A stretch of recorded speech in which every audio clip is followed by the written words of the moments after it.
இந்த வீடியோல 9th students எழுதின டெஸ்ட் எக்ஸாம் அதுல மேக்ஸ் क्वेश्चंस 1 ல இருந்து 25 வரைக்கும் அந்த क्वेश्चंसக்கு ஆன்சர்ஸ் மட்டும் இந்த வீடியோல நம்ம பார்க்க போறோம்.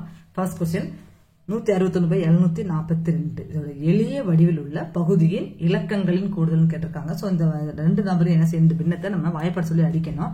ஏழாம் வாய்ப்பாடு அடிச்சோம்னா மேல 23 கீழ 106ன்னு வரும். அதுக்கு அடுத்த பொது வாய்ப்பாடு இங்க இல்ல. அப்ப 1 0 6 இது கூட்டினோம்னா நமக்கு ஆன்சர் 7. So answer 7. ரெண்டாம் கேள்வி ரொம்ப ஈஸியான கேள்வி தான் இந்த தடவை கேட்டிருக்காங்க. 5/6 வகுத்தல் இந்த நம்பர் கொடுத்திருக்காங்க. இந்த பண்ணத்தை நம்ம என்ன செய்யணும், குறுக்கு பெருக்கல் பண்ணிக்கலாம். அப்ப 3 9 -2 4 2 3 6 இதுதான் குறுக்கு பெருக்கல். எல்லாம் மீசிமா பாக்குறதுன்னு சொல்லுவோம். அது மாதிரி பார்த்திருக்கணும். இப்ப 9 4 5 இங்க 5/6 வரும். இந்த வகுத்தல் நம்ம என்ன செய்யணும், பெருக்கலா மாத்தி பின்னாடி இருக்க பின்னத்தை தலைகீழா போடணும். அப்ப 6/5 வரும். கட் பண்ணிட்டோம்னா ஆன்சர் 1. அடுத்து மூணாவது क्वेश्चन. ரெண்டு கூற்று கொடுத்திருக்காங்க, ரெண்டு ஸ்டேட்மெண்ட் கொடுத்திருப்பாங்க. ஒவ்வொரு ஒற்றைப்படை எண்ணின் கணமானது இரட்டைப்படை எண்ணாகும். ஒரு ஒற்றைப்படை எண்ணோட கணம் நம்மளா ஏதோ ஒரு நம்பரை கூட போட்டு பார்த்துக்கலாம். 3 வச்சுக்கிறோம் கணம் கிட்டதுனால. இப்போ 3 போட்டு பெருக்கணும். இப்போ 3 9 9 27. சாதாரண ஒரு நம்பரை செக் பண்ணதுக்கே நமக்கு என்ன ஆகுது, அது கணம் வந்து ஒற்றைப்படை எண்ணா தான் மாறுமே தவிர இரட்டைப்படை எண்ணா வராது. ஸோ இது தவறு. கூற்று 2 பாருங்க, ஒரு இயல் எண்ணானது 3 அல்லது 7 முடிந்தால் அதன் கணமானது முறையே 7 அல்லது 3 முடியும் சொல்லியிருக்காங்க. டவுட்டா இருந்தா செக் பண்ணி பாத்துக்கோங்க.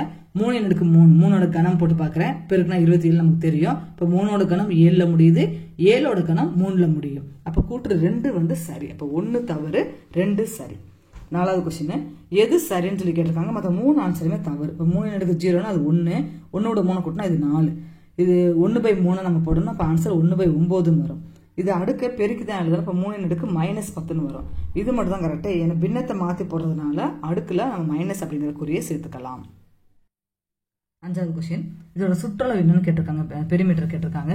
பெரிமீட்டர் சுற்றளவுனா சுத்தி இருக்கக்கூடிய அளவுல கூட்டுறது. அப்ப இங்க 10னா இங்க 10 தான். இங்க 5 இருந்து இங்க 5 வரணும். உள்ள நம்ம லைன் போக தேவையில்லை. இது என்ன கொடுத்திருக்காங்க, மேலே இங்கே 60 டிகிரி கொடுத்திருக்கனால இது சமபக்க முக்கோணம். அப்ப 3 பக்கங்களும் சமம்.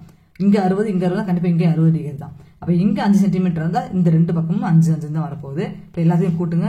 10 5 15 25 30 35. உள்ள இருக்க லைன் எடுக்க தேவையில்லை. அப்ப 35 சென்டிமீட்டர் தான் அதோட சுற்றளவு. ஆறாம் கணக்கு ஒரு வட்டம் கொடுத்திருக்காங்க. ஓவை மையமாகவும் ஏ அலகு ஆரமும் கொடுத்திருக்காங்க. இதுல நிழலிடப்பட்ட பகுதியின் பரப்பளவு டேஸ்ன்னு கேட்டிருக்காங்க. சோ வட்டத்தின் பரப்பளவு வந்து நம்ம πr ஸ்கொயர்னு சொல்லுவோம். இந்த மாதிரி n பாகங்களை பிரிச்சிருந்தாங்கன்னா 1/n πr ஸ்கொயர் அப்படிங்கிறது இதுக்குரிய ஆன்சரு. இப்போ r வந்து ஆரம். இங்க ஆரம் என்ன சொல்றாங்க, ஏன்னு சொன்னதுனால πa ஸ்கொயர்னு சொல்லணும். என்னன்றது எத்தனை டிவிஷனா இங்க பிரிச்சிருக்காங்க, 8 பாகமா பிரிச்சிருக்காங்க. இப்போ ஆன்சர் πa ஸ்கொயர் பை 8. ஒரு முக்கோண பிரமிடு, இதெல்லாமே 8th இருக்கக்கூடிய கொஸ்டின்ஸ் தான். முக்கோண பிரமிடோட விளிம்பு முகம் உச்சி எத்தனை இருக்கணும் அப்படின்னா 6 4 4 இருக்கும். 11 சென்டிமீட்டர் ஆரமுள்ள வட்டக்கோண பகுதி பரப்பளவு 154 இருந்தா வில்லின் நீளம் என்னன்னு கேட்டிருக்காங்க. 8th கொஸ்டின் தான் இதுவும். வில்லோட நீளம் பரப்பளவு a = LR/2 சூத்திரம் படிச்சிருப்போம். நம்பர் கொடுத்ததெல்லாம் அப்படியே போடுங்க. எல் மட்டும் வேணும்னா 11/2 இந்த பக்கம் எப்படி போகணும், 2/11 போயிருக்கணும். கட் பண்ணோம்னா ஆன்சர் 28 வரும். அடுத்து இயற்கணிதம் நல்ல கொஸ்டின். a + b வந்து 3, ab 5, a³ + b³ மாதிரி கேட்டிருக்காங்க. அதுக்கு ஒரு ஃபார்முலா இருக்கு நம்மகிட்ட. a + b the whole cube minus 3ab × a + b. இந்த ரெண்டுக்கும் நமக்கு மதிப்புகள் தெரியும். மதிப்புகள் உள்ள போடுங்க. 3 - 3 - 3 × ab க்கு பதிலா 5, a + b க்கு பதிலா 3.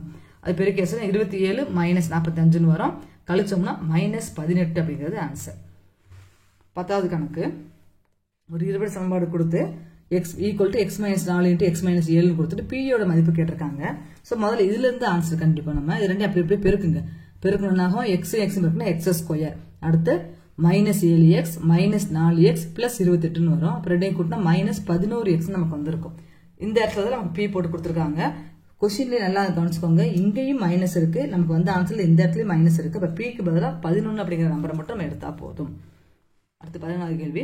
அடுத்தடுத்த 3 எண்களில் மிகச்சிறிய எண் x - 2 அப்படின்னா மிகப்பெரிய எண் என்னன்னு கேட்டிருக்காங்க.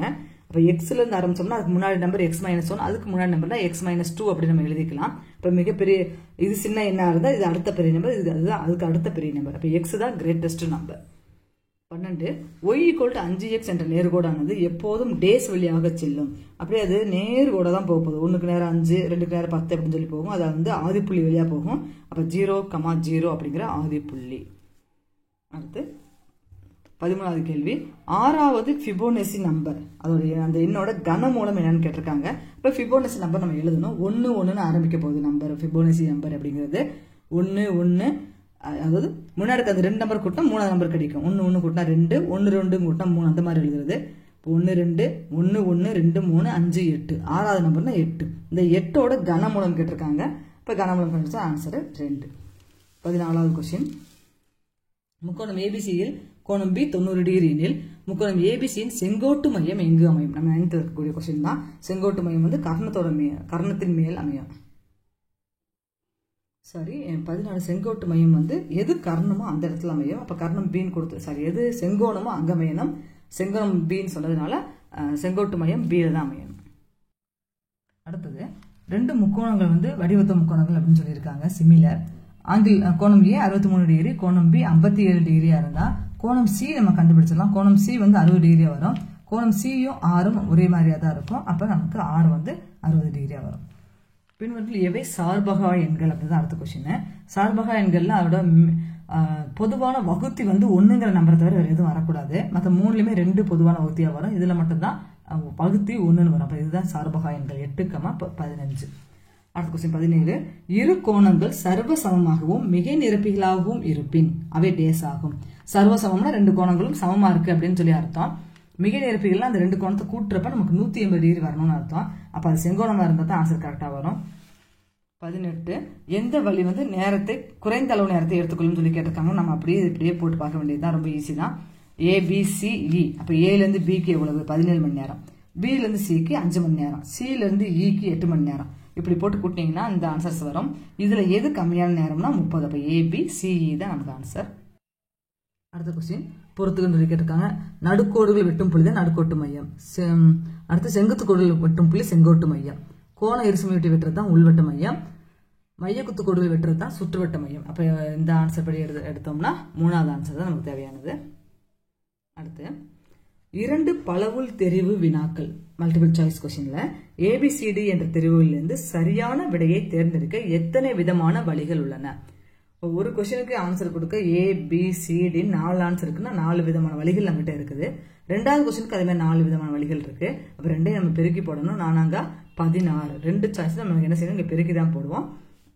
16. அடுத்து எக்ஸின் X சதவீதம் என்பது 49 எனில் X என்பது என்னன்னு கேட்டிருக்காங்க. நம்ம இந்த மாதிரி கணக்கு போட்டு பார்க்கணும்.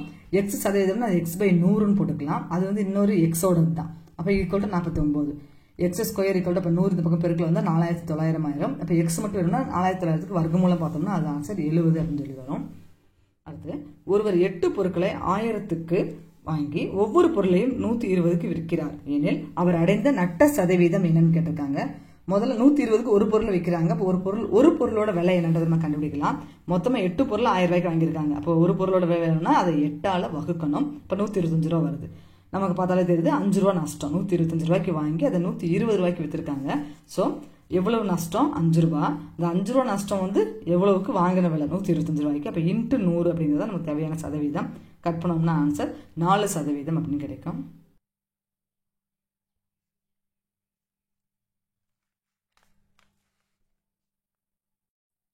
இருபத்தி 3வது கொஸ்டின், ஆனந்த் ஒரு வேலையின் 3இன் ஒரு பகுதியை 8 நாட்களில் முடிப்பார் எனில் அவர் அந்த வேலையின் 3/4 பகுதியை டேஸ் நாட்களில் முடிப்பார் அப்படின்னு சொல்லி கேட்டிருக்கு.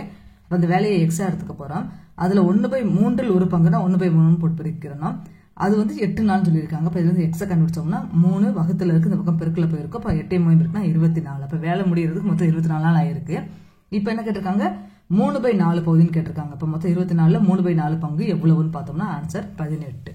அடுத்து 24, முதல் 10 பகு எண்களின் வீச்சு என்ன அப்படின்னு சொல்லி கேட்டிருக்காங்க. இப்ப முதல்ல பகு எண்கள் முதல் 10 எழுதணும். அதுக்கு ரொம்ப ஈஸியா முதல்ல என்ன செய்யலாம்னா பகா எண்களை முதல்ல எழுதிடலாம். 2 3 5 7 11 13 17 அப்படின்னு போயிட்டு இருக்கோம் இல்லையா? இது வந்து பகா எண்கள். இதை தவிர மிச்சமெல்லாம் பகு எண்கள். இதுல 1ங்கிற நம்பர் நம்ம கணக்கில் எடுத்துக்க மாட்டோம். அது பகு எண்ணும் இல்ல, பகா எண்ணும் இல்ல. அப்ப அடுத்த நம்பர் பார்த்தோம்னா 2 3 இருக்கு, 4 6 இந்த வரிசை எழுதிருங்க. 10 நம்பர் வரைக்கும் எழுதிக்கிட்டேன். இதுல வீச்சு அப்படிங்கிறது பெரிய எண் மைனஸ் சிறிய எண். அப்ப 18ல 4 கழிச்சோம்னா ஆன்சர் 14. 25, சுடரொளியின் மாத குடும்ப செலவு வட்ட வழக்கப்படத்தில் கொடுக்கப்பட்டுள்ளது. அவர் கல்விக்காக ரூபாய் 12,000 செலவு செய்தால் அவரின் மொத்த வருமானம் எவ்வளவு அப்படின்னு சொல்லி கேட்டிருக்காங்க. கல்விக்காக 12,000 அப்படிங்கிறது இங்க 20% அவங்க கொடுத்துருக்காங்க. அப்ப அவரோட சம்பளத்துல 20% 12,000 அர்த்தம். அப்ப 20%னா 20/100 போட்டுக்கலாம். இதை கட் பண்ணோம் அப்படின்னா கீழே 5 வரும். அந்த 5 இந்த பக்கம் பெருக்கல்ல வந்துருச்சுன்னா 60,000 வரும். ஸோ அவரோட மாத வருமானம் 60,000. தேங்க்யூ ஸ்டூடெண்ட்ஸ், தேங்க்யூ ஃபார் வாட்சிங். உங்களுக்கு புரிஞ்சிருந்ததுன்னா உங்கள் ஃப்ரெண்ட்ஸ்க்கும் ஷேர் பண்ணுங்கள். கீப் ஆன் வாட்சிங். தேங்க்யூ.